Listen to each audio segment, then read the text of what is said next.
lot of global tension is simmering up right now, not just the Russians, which I've just told you about, but Prime Minister Benjamin Netanyahu taking offense to Secretary of State John Kerry's speech yesterday, that 17-minute speech. We knew that.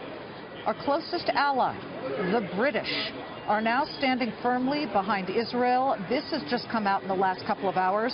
Prime Minister Theresa May has commented on this, and here is the quote: "We do not believe that the way to negotiate peace is by focusing on only one issue, in this case the construction of settlements, when clearly the conflict between the Israelis and Palestinians is so deeply complex." I'm joined now by someone intimately aware of the issues facing Israel and its citizens, especially when barbs and arrows are thrown at it by the United Nations. He is former Israeli ambassador to the UN, Ron Prosor, live from Jerusalem. Ron, I want to get to that in just a second, but we've got some ramped-up tension between the U.S. and Russia that is just happening at the moment. What do you make of what's going on? The Kremlin is now saying it will retaliate against the U.S. for expelling 35 Russian diplomats in the last hour and a half. Liz, we have enough problems in the Middle East for me to comment on U.S.-Russia relationships, so let's stick to the Middle East. We have enough problems here. All right.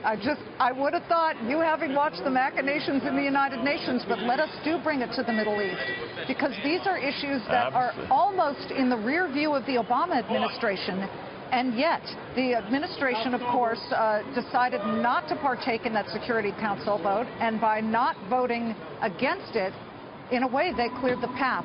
What are Israelis saying tonight? Because Bibi Netanyahu just gave a speech at an Air Force base, Hatzerim, which is near the Negev Desert, and he actually reiterated how strong the relationship with the U.S. still is. It's a little bit of a change of tone in the last couple of hours, not so warlike. So first and foremost, we have to remind ourselves, especially into the new year 2017, we Israelis love the United States. This is the only place in the Middle East where American flags fly with Israeli flags with pride. So that's why we in Israel are so disappointed on this one-sided resolution at the United Nations, and also Kerry's speech. You know, basically putting terror and settlements on the same dimension, and forgetting, for example, that in 2010, Prime Minister Netanyahu, for 10 months, froze settlements. Where was Abu Mazen? Did absolutely nothing, didn't return to direct negotiations, and in 2014, the 6 points that he talked about, Prime Minister Netanyahu said yes and accepted them, and Abu Mazen, we're still waiting for his response.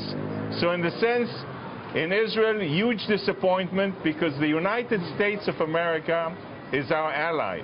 And we feel that especially at the United Nations, giving the steering wheel to Venezuela, Malaysia, and Senegal, oh boy, that's not done.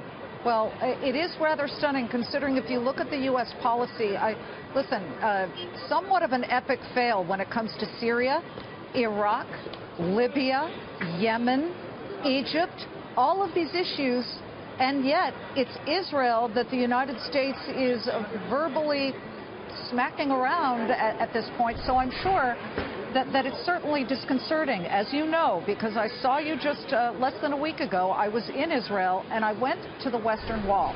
And I have some pictures that I brought back, and as we cycle through some of these, and for those of you who don't know, the Western Wall is certainly one of the most, if not the holiest site, built in 20 B.C., before Christ, before the Common Era. This is uniquely Jewish, certainly, and the United Nations certainly does not want to accept that. This is where people write wishes and hopes of peace, and they stick them into the cracks. I was there with my family and with my daughter, and we were putting those little wishes into the cracks. There was a menorah there that was being put up. What happens to the access to the Western Wall if the UN resolution moves forward? So what happened was exactly that. The UN Security Council resolution basically says that the Western Wall, Jerusalem University, Gilo, are basically occupied Palestinian territories. The Western Wall, the Wailing Wall, this is absolutely absurd. And it is so one-sided that we in Israel look at this and say, hey, this is not good for Israel, it's not good for America, and it's not good for the region. Why would the Palestinians ever return to direct negotiations if they have a resolution like that, basically telling them, hey, you can have everything without negotiating? Let me jump in here. For Christians as well, this could be devastating. The Church of the Holy Sepulchre is just feet from the Western Wall, and that is where the rock upon which Jesus' body was put. It is a pilgrimage for many Catholics and Christians. I was there too, and watching people go and see that, if it goes back to any kind of Palestinian control, how much of a problem could that be? Can people then do what I and my children are able to do, and that is put your hands on that rock and go to that place that is so important for Christians? But absolutely, if you look at it, the Middle East, you know, we have nation states disintegrating before our eyes. Syria, Libya, Yemen, fire all over. And what is John Kerry and the Obama administration doing? Trying to put a fire in the only place which is stable and the only democracy in the Middle East.